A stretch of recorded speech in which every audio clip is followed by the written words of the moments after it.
Hello and welcome, welcome. My name is Roger Philipp of Roger CPA Review. A little background on myself. I went to school in Los Angeles. I then went to work at Deloitte and Touche in downtown LA where I got my CPA certificate. Left there 20 plus years ago when I was 4 years old. Started teaching CPA Review. My job is to take accounting and give it life, energy, passion. Help you to accomplish your goal, which is one day to sit for and successfully complete the CPA exam. Now, what am I here to talk a little bit about? We're just celebrating our 10-year anniversary. We're the fastest growing review course in the country and in the world. I have 20 plus classroom locations all over the country. I have a location in Japan, and I'm ever expanding as well, as the CPA exam is also expanding because they are now currently offering it in other countries, and eventually they want to take over the world as well as far as offering the CPA exam. We have deals with 100 plus different size firms. We have deals with Big Four, with national, with government, with state societies. So if you're involved with any of those, definitely check out on my website. I have a listing of all the different deals that I have.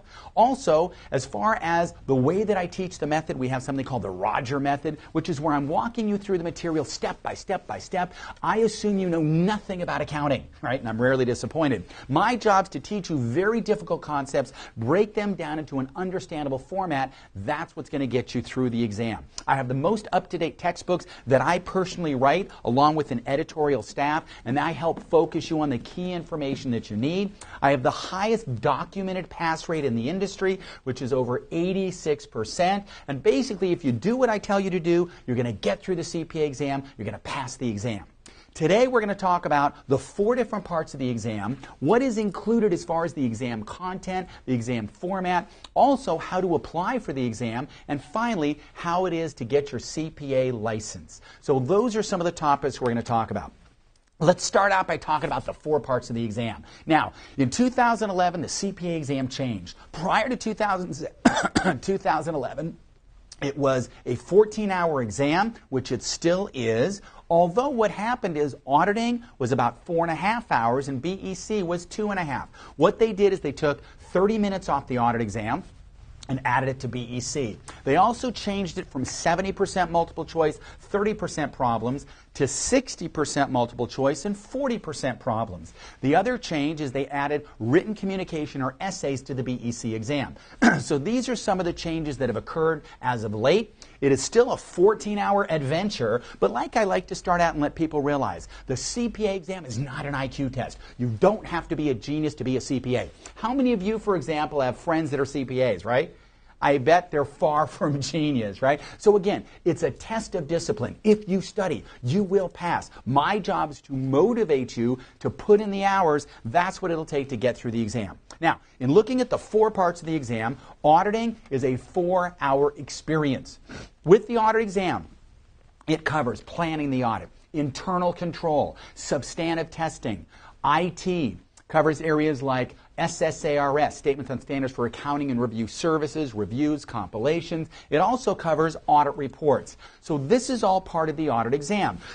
I have many, many students that actually have never had an audit course in college, which is fine because I will teach you auditing step by step by step.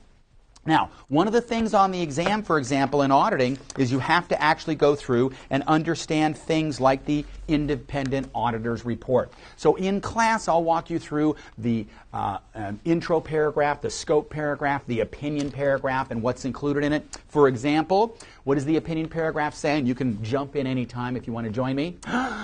In our opinion, the statements referred to above presents fairly on material aspects, financial position by Excel 1231 of the results of its operations in conformity with U.S. GAAP. What is GAAP? Generally accepted accounting principles. FIFO, LIFO, weighted average, moving average, dollar value. So we're giving an opinion that, yes, in my opinion, the statements are presented fairly in conformity with generally accepted accounting principles. Now, I don't expect you to memorize it the way I did, right? I memorized it because I was single for a long time, so I had a lot of time to kill. Hey, let's memorize the audit report. Sure, come on down. Financial accounting, that is also a 4-hour experience. The financial exam is like Intermediate 1, Intermediate 2. Leases, bonds, pensions, deferred taxes, things like receivables, percentage of credit sales, aging of AR, pensions. All of that is part of intermediate. It has advanced accounting topics, consolidations, partnership equity, governmental accounting, and nonprofit as well. So about 80% is financial, 20% is government and nonprofit. So that's the way financial is made up. Now with financial, it is a 4-hour exam. Generally, time is of the essence. So one of the things I always like to teach in class is good time management, because you have to watch the clock carefully, otherwise you're going to run out of time. Regulation is tax and law. That's a 3-hour exam. With tax and law, it involves what? Individual tax, your 1040, Schedule A, Schedule B, Schedule C, Schedule D, Schedule E, Schedule F even showed up lately. Anyone know what Schedule F is? Farm income. Farm income, huh? I worked at Deloitte in downtown LA for many years. How many farms do you think I audited? I don't think so. But guess what? It's on the CPA exam. So even if you're a professional working in the real world, there may be parts on the exam that you've never been exposed to. So that's why, again, my job's to make sure I cover that. It involves your 1120 corporate return, 1120 S Corp, 1065 partnership. It involves 1031 like-kind exchanges, 6252 installment sales, AMT calculations, alternative minimum tax. Because in the real world, how do you do it? Push the button on the computer that says AMT. We have to know, is it an adjustment? Is it a preference? How much your exemption is? Those are things I'll teach you in class. Regulation is 60% tax, 40% law. What's law? UCC Uniform Commercial Code, UCC Sale of Goods Contract, common law contracts. It involves things like bankruptcy, suretyship, agency, negotiable instruments, commercial paper. All of that is part of business law. BEC is Business Environment and Concepts.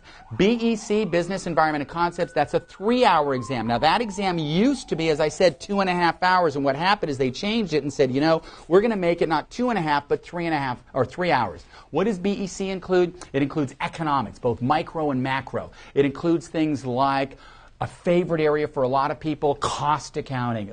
Cost manager, it's back. It also includes financial management, IT, corporations, as far as understanding different areas of where we're looking at, like with Enron and all these other areas, corporate governance. So they say, you know what, we need to make sure we have more information on making sure that corporations are operating ethically, for example. That is the BEC exam. That is 3 hours. So again, from 2010 to 2011, what happened? They took 30 minutes off audit, moved it to BEC.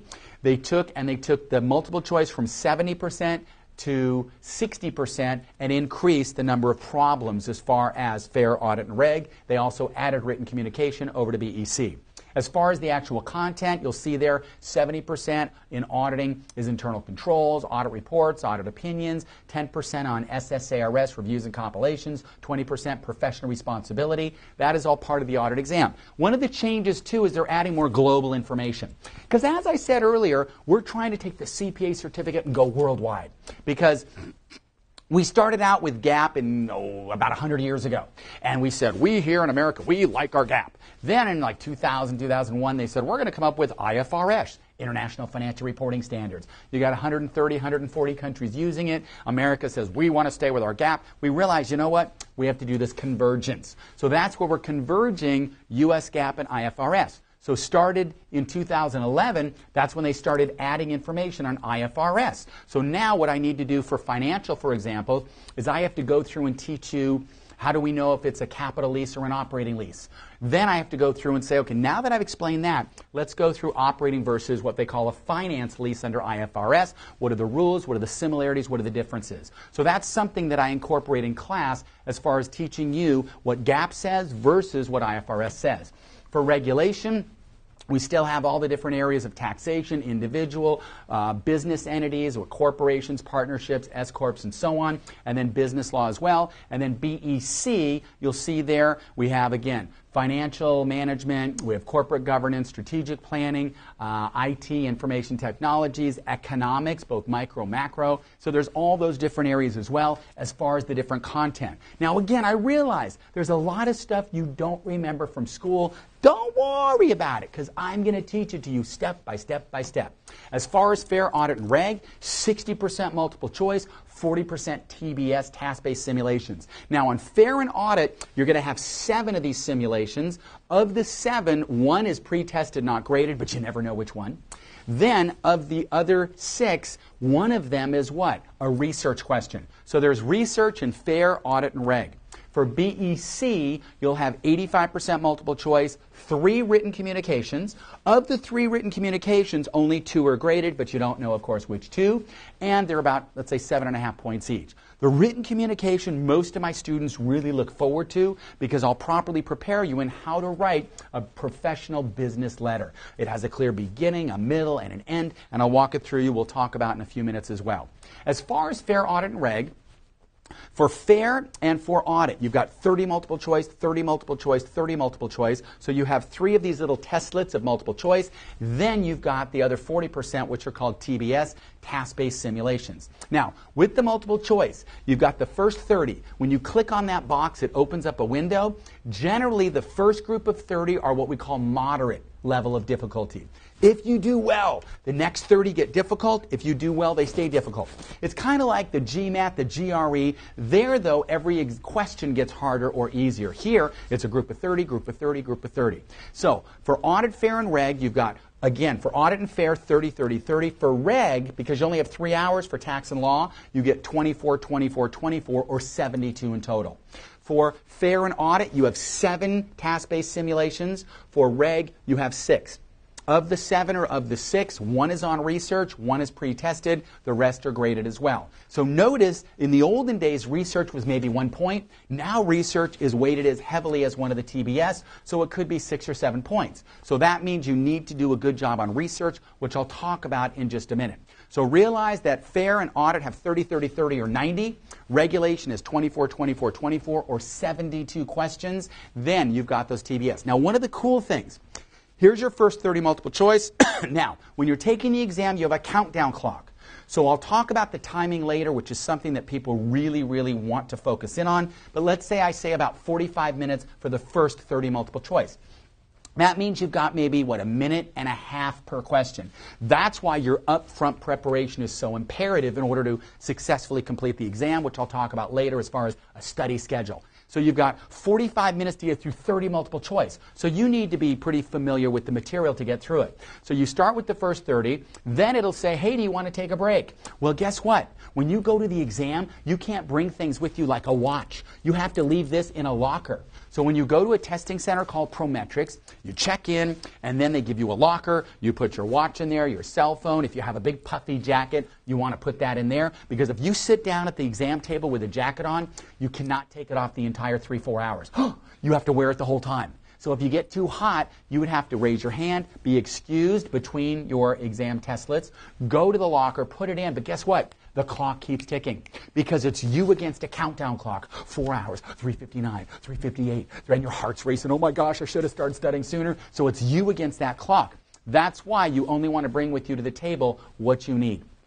First 30. Then it says, do you want to take a break? No, you never want to take a break. Why not? Clock keeps ticking. You go to the next 30. Then you go to the next 30. Then you go to the 7 task-based simulations. What's nice is you can jump back and forth and back between the task-based simulations. You can do number 1, number 3, number 7, number 5, go back to 2. So you can jump back and forth. Where in the old exam, there were 2. You did the first one. When you left it, go to the second. You can never go back.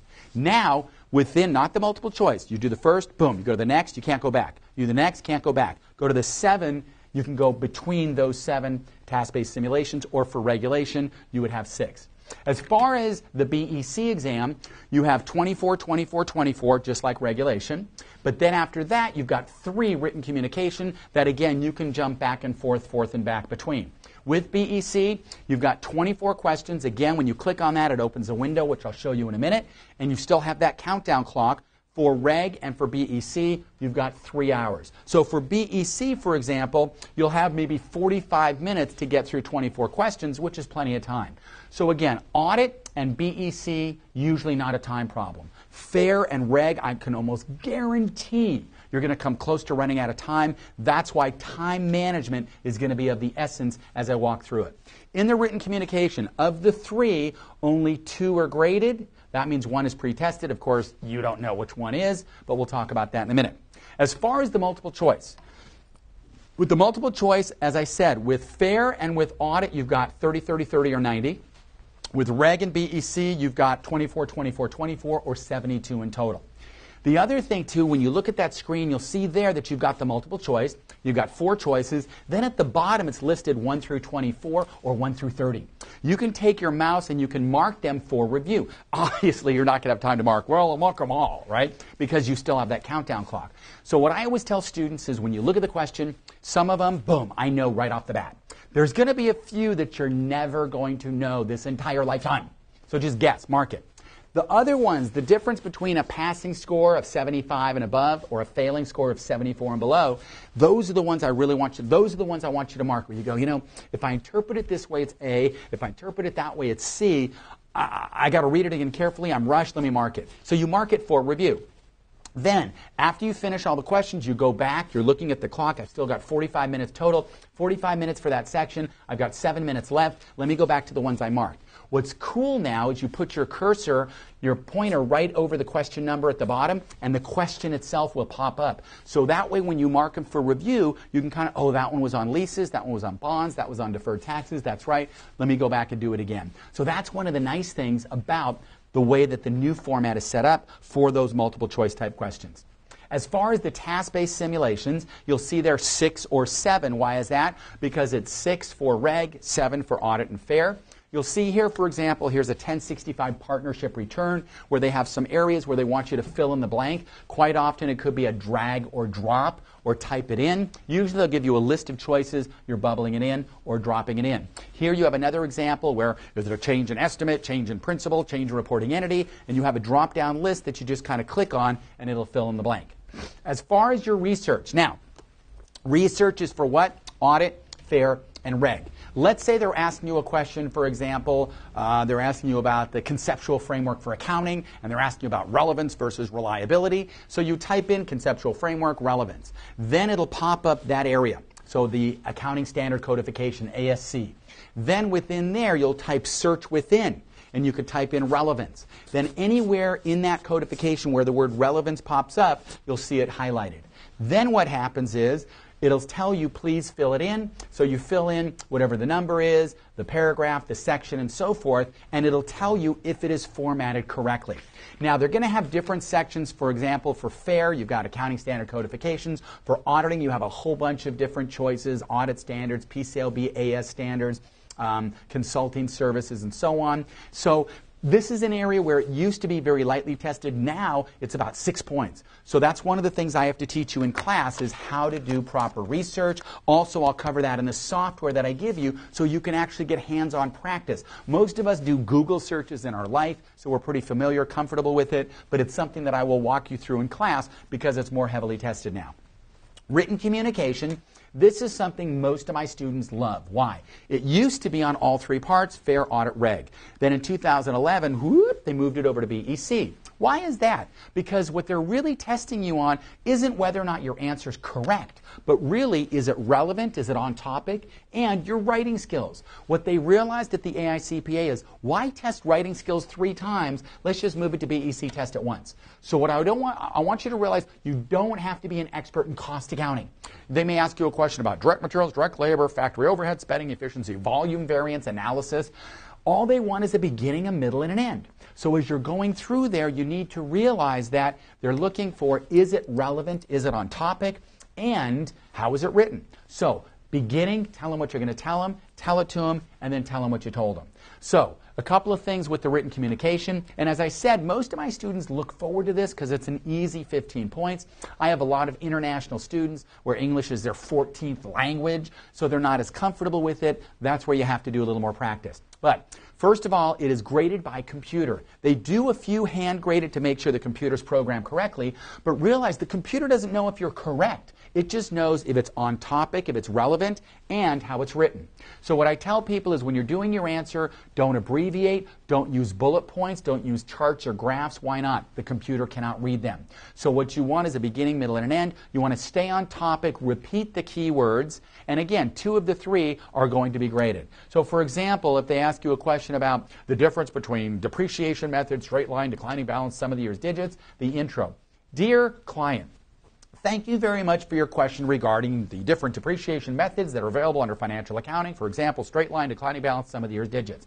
Then the next paragraph, the body. There are a variety of methods that are acceptable under U.S. GAAP. They include boom, boom, boom, boom, boom. So you're giving them the meat. You're using the words they asked you in the question. Then, thank you very much for your question regarding depreciation methods and their applicability as it relates to financial accounting. If you have any other questions about depreciation methods, please feel free to contact me at 555-555-555. Sincerely, Roger, CPA candidate. So a beginning, a middle, and an end. Again, there's 3 of these. You're going to have about 15 minutes for each of these if you run my schedule. I always say you've got to run a smart race, which means before you sit down for that exam, you know where you're supposed to be at what time. As far as that timing strategy, you'll see this, and this is especially if any of you are getting ready in the near future to sit for the exam, this is something you want to write down. For example, for fair and for audit, as I said here, you've got, 4-hour exams. So when you walk into the exam center at Prometric, I'm going to be a CPA, you're all excited, then you sit down. They give you a piece of paper, they give you a pencil, sometimes it's like a dark blue paper, it's hard to read, but you got paper, scratch paper, a pencil, your computer. You have 3 screens. You have about 10 minutes to read them and say, I accept, I agree, boom, then the clock starts. You can't go over 10 minutes. If you go over 10 minutes, you get kicked out. Guess what? You can't take the exam that day. You've got to reapply. So you don't want to sit and do like a brain dump where you dump all your, because I'm going to teach you a lot of memory aids and mnemonics. You don't want to dump those out now. You want to do that once you start the exam. But what I would write down is the time I expect to finish. So for example, at the top of the page, I would write 4.0 hours. Then I would write, okay, I've got 45 minutes for the first group of multiple choice, 45 for the second, 45 for the third, and then the last 7 task-based simulations, I've got about an hour and 45 minutes, so 105 minutes. So that way I know that the countdown clock says 4 hours. I better finish those first 30 multiple choice before it gets to 3:15. So if I finish the multiple choice and the clock says 3:22, great, I've got 7 minutes to go back, look at the ones I marked, see what's going on. If that clock says 3:13, I'm already running behind. That means I have 3 hours and 13 minutes left. I've spent 47 minutes already. Guess what? I'm not going to finish the exam. So for fair and regular, so these are the times that I expect. So you'll see there I give you about 15 minutes per simulation, task-based simulation. For example, in regulation, I give you more like 12 minutes. But if you run this strategy, you won't run out of time. The worst thing is all of a sudden you're out of time and you've got 2 or 3 problems that you haven't even looked at yet. Each of those task-based simulations are worth maybe 6 points. You need to make sure you allow enough time. So make sure, again, you strategize, you set this up ahead of time. When you get to the Prometric Center, they're going to give you a calculator, an online calculator. Now, there's a few locations I've heard nationally where if you ask for a handheld calculator, they may have one. Most locations don't. Some also have earplugs. If you can get those, awesome. Most locations won't give them to you, but you may as well ask. I had one student who said they got put in a corner. It was dark. Tell them, dude, I can't see. It's too dark. Please move me. You know, run a smart race. You want to be comfortable. Again, speak up if you don't like. You've done way too much preparation to have a seat where you can barely even see the exam or see what's going on the computer. Now, as far as the calculator, notice it's a basic calculator, addition, subtraction, multiplication, division. The other thing, too, though, what's cool now about the new exam, it has a tape. A running tape. So that way if you're adding up 12 or 15 numbers, you go, I don't know, did I include it? I can't remember. Guess what? You can look back, finish it, and then clear tape and so on. So that's one of the new features, too, that they introduced in 2011. Now, what is a passing score on the exam? 75 and above. Woohoo! I'm a CPA. 74 and below. Darn, I came this close to being a CPA. Thanks for coming out. We have a nice consolation prize. Realize, though, 75. If you got a 75 in your last college midterm, what does that feel like? It feels like average, C. Guess what? That's what C in CPA stands for, average. Now, that doesn't mean you go up to a partner and go, hey, you passed the exam, you're average, right? You probably won't get a job. The point is, it's not an IQ test. It is a test of discipline. You need a little bit about a whole bunch of information. It is like a lake that is an inch deep and 2 miles wide. A little bit about a lot. My job is to teach you that's why I teach all 4 parts, so I can show you the overlap of section to section to section. Because I don't want you to memorize this. I want you to understand it. I want you to walk out of my class and go, wow, accounting finally makes sense. And guess what? I have thousands of testimonials on my website that tell me, wow, Raj, I learned more in 4.5 months in your course than I learned in 4 years. So what I want you to do is realize that, because I realize how most of us got through college, right? We started out and we go, this quarter, this semester is going to be different. I'm not going to fall behind. Remember that? Then the first day of class, you go to school and you get your syllabus, and then you walk home and you go to the bookstore and you buy your accounting book, which is always the biggest, thickest, heaviest, most expensive book, and you walk home going, I'm going to study, I'm going to study, I'm going to study. Hey, Raj, toga party. Okay. So then you go and you party. Night before the midterm, cram, cram, cram. Well, the CPA exam is like the comprehensive final you never learned in school. So there's a little bit about a lot of information. So therefore, I have to go through and teach it to you in an understandable format. So again, that's why you'll see that all you need is a 75 to pass, which again, what does it feel like? A C, that's what CPA stands for, average, a little bit about a lot. Once you pass that part, you keep that part for the next 18 months. So 75 and above is passing, 74 and below is failing. As far as the testing windows, if you take the year and break it up into the 4 quarters, you'll notice January, February, March. That's the first quarter. Of that first quarter, January, February, March, the 3rd month of each quarter is a blackout month, no exam. The other 2, you can take 1 or 2 or 3 or all 4 parts. So if, let's say, take that first quarter, the test months, January, February. Generally, the exam is given Monday through Saturday at Prometric anywhere in the country, and eventually anywhere in the world. But in the meantime, anywhere in the country. So basically, you could take 1, 2, 3, or 4 parts in that first window. What I usually suggest people do, sign up for maybe 1 or 2 parts. Then if you want to add more, you always can. But if you prepay for all 4 and you don't sit for them within your notice to schedule, which in most states is 6 months, California, for example, is 9 months. But basically, if you don't sit for those parts you paid for within 6 to 9 months, you forfeit the money. So that's why I always say, you know what, when you sign up, start out with maybe 2 parts, because that first time you apply usually takes about 6 to 8 weeks from start to getting your notice, which I'll talk about in a minute. But a repeat usually takes about a week. So I always say sign up for maybe 2 parts, and then you can always add more parts as well. What does it take to sit for the exam? Every state is different because every state has their own rules. On my website, www.rogercpareview.com, you'll see a listing of all the states and what their requirements are. But you need to have a bachelor's degree. In about half the states, you need to have 150 semester, 225 quarter just to sit. In California and a lot of other states, you only need 120 units to sit for the exam, and you would need additional to get certified. So don't get confused. There's what does it take to sit, what does it take to get certified. What does it take to sit for the exam? A degree. In about 20 plus states, maybe 150 units to sit. In a lot of other states, maybe 120 units to sit. Quite often they have requirements as to 24 semester units in accounting, semester units in business. So each state's a little bit different. Again, check out my website for the difference between the 55 states and jurisdictions. Then, you apply online, you go to the state board website, you fill out the application. It generally costs about $100 to $200 to apply. It's about $50 for a repeat. So you sign up, you apply. Then you have your transcripts sent in. Your transcripts have to come directly from your school. You cannot send them. So they come directly from the school to the state board. What I always suggest is get them sent directly and also have a copy sent to you. So when you receive it in the mail, you know the state board got it as well. If you have a foreign degree, on my website, I have a list of all the foreign degree transcript evaluation companies. What you'll do is you'll have your transcripts sent to them, the foreign degree evaluation firm. They'll evaluate it and forward it directly to the state board. So you can do that even if you have an international degree. They're just going to go through and make sure you have either 24 or 36 units of business, of accounting, whatever that individual state's requirements are.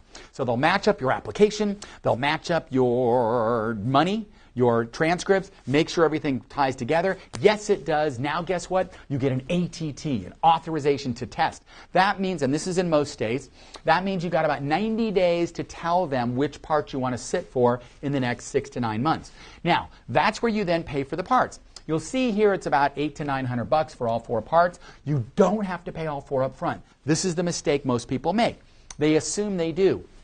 only pay for the parts you're going to sit for in the next 6 to 9 months based on your state's notice to schedule. As I said, most states are 6 months. So if I'm only going to study for 2 parts, or that's what I plan to, then you pay your $100 to $200 to apply, sign up, pay the $450, let's say, for the 2 parts. Then if you decide that you want to add parts, you're a repeat. Now the first time, again, is 4 to 8 weeks to sign up. The repeat's about a week. So you know what? It's kind of an option contract for $50, and that way, if you don't sit, if you paid all $850 and you didn't sit for the 4 parts within 6 months, you lose the money. So I suggest sign up for 2. If you want to add another one, you can. If you want to add the other one, you can. So that's the way that you would apply as far as getting then your notice to schedule. Your notice to schedule is good for about 6 months. As you'll see there's a couple of states it's 9 months, a couple of states it's 12 months. Most states are 6 months. Now, when you show up to take the exam, you then have to bring your notice to schedule. You have to bring a secondary ID. You show up, you have to give them a thumbprint. Then you sit down and take the exam. So you schedule your exam with Prometric. They're located, again, all over the country, all over the world. Usually they're open about 6 days a week. Basically what happens is they generally fill up the second window, the second month of each window. So here are the 4 quarters. Within each quarter, you've got, let's say, January, February, then March, the blackout month. The end of the second month always seems to fill up early. And which month is the busiest all year? Take a guess. November. Why? Because we all procrastinate. January 1st, I'm going to be a CPA. I'm going to pass the exam this year. Then it's busy season and this and that. And then you're doing this. Oh, it's summertime. I got to work out, blah, blah, blah. All of a sudden it's like, oh my gosh, October, November, I better take the exam. So the last 2 weeks tend to fill up. So if you're set on a particular date, be flexible on the location. If you're set on a specific location, be flexible on the date. So again, then you book it, you go in, you take your exam, then you receive your score towards the end of the window. As far as the Prometric Centers, as I said earlier, there's a whole listing of them. You go online. Once you get your notice to schedule, you book the part. And it's kind of like booking a doctor's appointment. I think I'll take financial in downtown for the afternoon seating. Then you show up. They give you a locker. You put all your stuff in there. Then you sit down and you start taking the exam. There's a whole list in my book of stuff you should not bring with you, prohibited items. What are you not allowed to bring with you, for example? Well, you can't bring books, obviously. You can't bring a cell phone. Hey, Raj, quick question. Is it A or C? You can't bring baseball hats, right? You can't wear scarves and gloves and all this stuff. You can't have a puffy jacket on your chair. In other words, you could wear it. If it's too puffy, they won't allow it. I had a student with dangly earrings. They were asked to remove them. Another item on the list, you can't bring cigarettes. So if you're a smoker, guess what? For 3 to 4 hours, you can't have tobacco. What do? I would say put the the little Nicorette, the patches all over your body, right? That way you're like, woo! So that way you can be not caffeinated, but nicotined up during the exam. It also says no watch. It also says no weapon of any kind, right? Like, oh my gosh, deferred taxes, so on. So there's a whole list of things that are prohibited, things you're not supposed to bring. But when you go to that exam site, you have to bring your notice to schedule. You have to bring a photo ID that has the exact same name. You have to bring a secondary ID as well. That is for the Prometric Centers. Now, once you pass the exam, how do I get certified? Again, every state's a little bit different. Generally, you need about 1 to 2 years of experience working under the supervision of a licensed active CPA. So that means that not only they're licensed, but they've kept their continuing education up. Also, you need about 1 to 2 years experience. Now, the good news, any experience you get before you pass the exam will count towards the 1 to 2 years experience. So again, it's 1 to 2 years experience. Also, as I said, in some states, you just need a degree to sit, but then you might need 150 in order to get certified. So sometime between when you graduate college and when you apply to get your certificate, that's when you need to acquire additional units. In some states, they can be in anything. In some states, they have to be in accounting. So it just depends on your state. And again, you can check my website out to get that information as far as what the requirements are for your state. Now, I feel the energy. You're sitting there going, Raj, this exam is doable. I'm excited. You fired me up. How much time is it going to take to get from here to here? Basically, it's about 300 to 400 hours. That's not a number I make up. It's a number that the AICPA says the average successful candidate will spend in order to get through all 4 parts of the exam. For example, my course is about 120 hours. So you're going to spend 120 hours watching me present, walking you through material step by step, teaching you memory aids or mnemonics, TT, BPO, 75 or 90. So what does that mean? How do I know if it's a capital or operating lease? TT, BPO, 75 or 90, what's that mean? Well, operating lease is like a true rental. Your apartment, debit rent expense, credit cash. You don't capitalize the asset. How do I know if you capitalize it? TT, BPO, 7590, TT, title transfers. You get the pink slip to the Porsche between now and the time the lease expires. You're going to own it. Debit asset today. Capitalize it. BPO, bargain purchase option. Porsche's worth 30 grand. You could buy it for a bargain for 10 grand. You're going to buy it? You're going to own it? Yes. Debit asset today.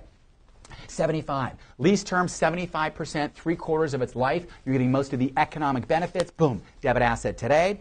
Present value 90%. Minimum lease payments are greater than or equal to 90% of the fair value. Guess what? You're paying most of the money. Debit asset today. So I'll teach you memory aids. TT, BPO, 75. And I'll run it to students 5, 10 years later. They go, Raj, loved your course. Passed the exam. I'm a CPA. TT, BPO. And so these memory aids will help you remember. Also, if you're still in school, you're studying for an exam, you're taking another review course, whatever, you want to watch any of my mnemonics, let me know. I'll give you free access to some of my classes so you can see whether it's FAIR, Reg, Audit, BEC, the memory aids or mnemonics that I use to help you remember the material. Now, how much time will it take? Let's say you come to class, and in class I will give you a Rogers book that I've written, which summarizes, simplifies, and focuses you into the key information you need. We're going to be in class, we're going to spend about 120 hours going through all 4 of these books. So this one, for example, is financial. So let's say you have a 4-hour class with me, whether it's live, online, or if you watch my USB where you can plug and play it 24/7 anywhere, anytime, just like my online course 24/7.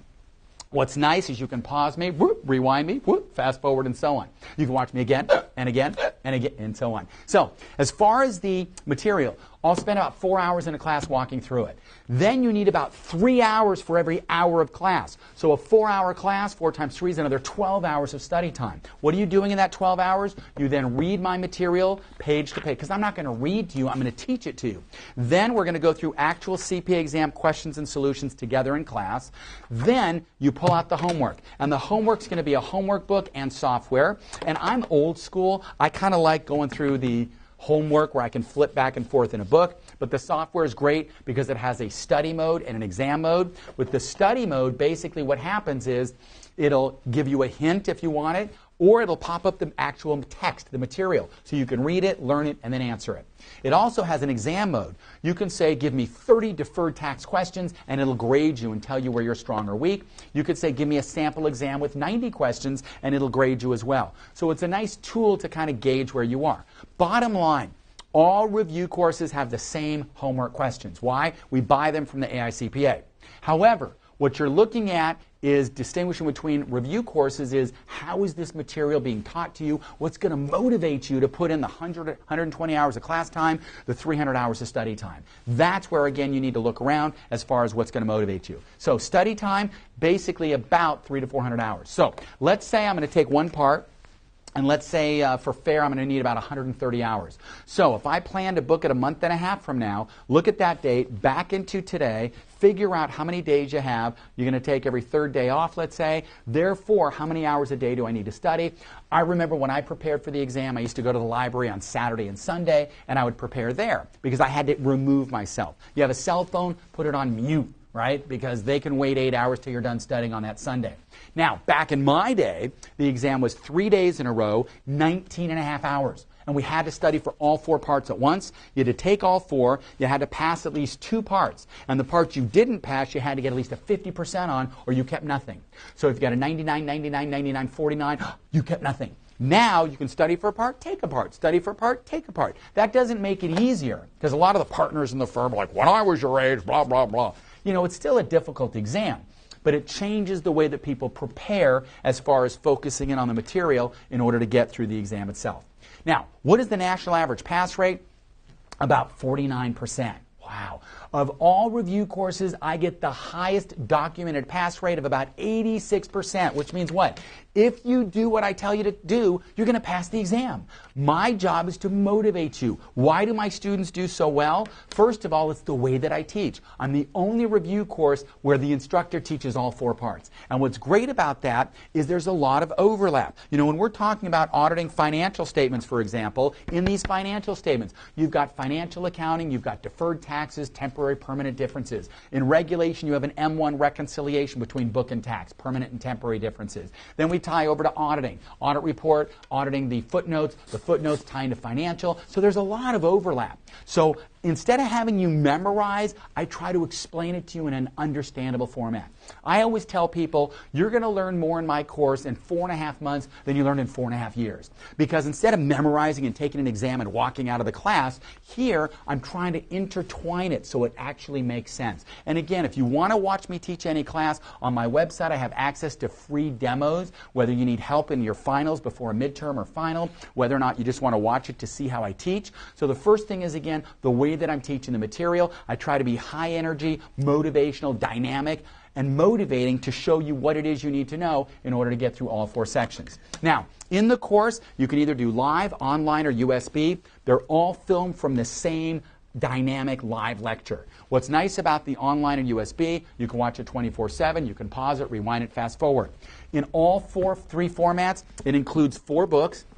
These are the books that I wrote. I summarize, simplify, focus you into what you need to know. Even if you've never seen the topic in school, I will cover it for you. So that if you've never understood it before, dollar value LIFO, inventory valuation, guess what? I'm going to explain it so it finally makes sense. So you'll get the books that I wrote to focus you in on. You also get the books that I work with, the editors with. Wiley Publication, for example, they do all your college textbooks, but this includes the homework books, and it includes software that has, again, thousands of multiple choice and hundreds of simulation problems. Also, message board. One of the cool things with my course is it's not like a here's the material and now study. Basically, what I give you is message board access. That includes homework help. So if you ever have any homework questions, you can email me and go, Raj, question number 27, I don't understand, why is it B and not C? And guess what? We'll answer you within a day. So it's important to realize that it's not just a self-study course, it is a full-service course. That's why my students do so well. Don't take my word for it. Look at my website. I have thousands of testimonials. These testimonials are about the instructor you're going to see for every class. It's about the materials that you're going to work with and why my students love the course. So you'll see again where they rave about the materials that I've written because I cut out the fat. You don't need your old college textbooks. Basically, everything you need to pass the exam is included in the course for the materials and with the lectures. Also, you get about 18 months in order to watch all the material. So it includes an unconditional repeat, an unconditional free repeat, which means that one of the things that you can do is you'll have, because once you pass a part, you have 18 months. We also give you 18 months as well. Whether you take the different variations of live, online, or USB, you'll get that. Also, one of the cool things, my software never expires. So that's one of the nice things. Some courses are, well, you got to pay us more money, we'll reactivate it. My software never expires. Again, my job is to get you through the exam. So there's no hidden costs and so forth. What you see is what you get, and what you get, people love. So that's why I always highly recommend that you, again, shop around and make sure that whatever course you choose is the right course for you.